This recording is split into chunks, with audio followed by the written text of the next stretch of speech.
Good evening. আমি একটু ছাদে আসলাম। দেখো ছাদের প্রকৃতিটা তোমাদের দেখাচ্ছি। কি সুন্দর লাগছে আকাশটা দেখতে। নারকেল গাছটা একভাবে আকাশের দিকে তাকিয়ে আছে।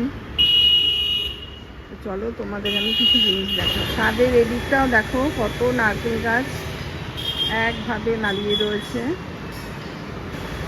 এই দেখো আমার এই লঙ্কা গাছের চারাগুলো কত বড় বড় হয়ে গেছে। লঙ্কা গাছের চারাগুলো একদম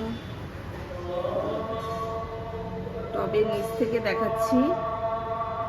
এই যে একদম এতটা চলে এসছে। ডিমগুলো এবার একটা একটা করে সাজিয়ে নিই। এর মধ্যে থাকলে না নিতে বের করতে একটু অসুবিধা হয়।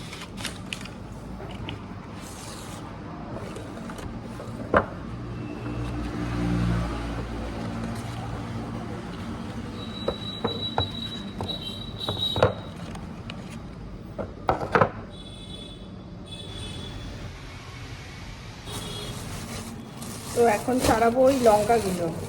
লঙ্কা সবুজ সবুজ লঙ্কা নিয়ে এসছে ছেলে ক্যারি ব্যাগ থেকে বের করে।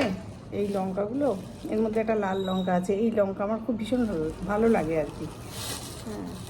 হ্যাঁ, তো ছাড়িয়ে আবার যথারীতি ওই ক্যারি ব্যাগের মধ্যেই রেখে ফ্রিজে রেখে দেবো।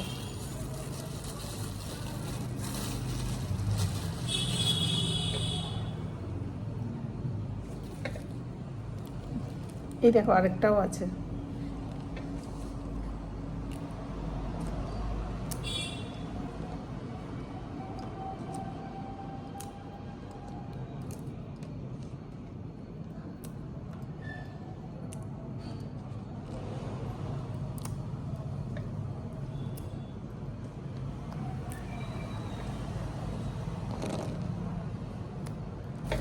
এই যে লঙ্কাগুলো সব বোটা ছাড়ানো হয়ে গেছে। এবার আমি ফটাফট ওই প্লাস্টিকের মধ্যেই তুলে, আমি ক্যারি ব্যাগের মধ্যে তুলে ফ্রিজে রেখে দেবো।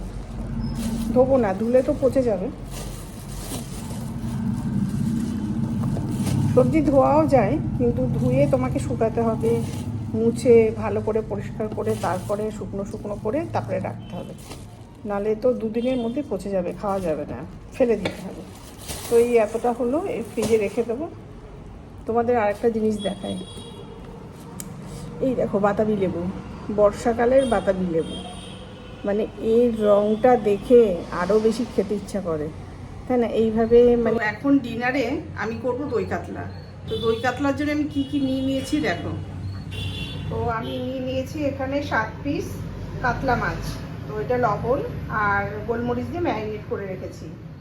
আর এখানে নিয়ে নিয়েছি তোমার দই পরিমাণ মতো। এখানে পেঁয়াজ বাটা, পেঁয়াজ কাঁচা লঙ্কা বাটা। এখানে রয়েছে কাজু কিশমিশ পেস্ট।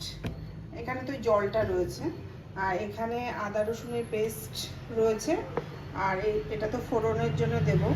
এর মধ্যে মানে দারচিনি, এলাচ, লবঙ্গ, জোয়ান, জোয়ান বলছি, জিরে আর তেজপাতা রয়েছে, আর একটা শুকনো লঙ্কা।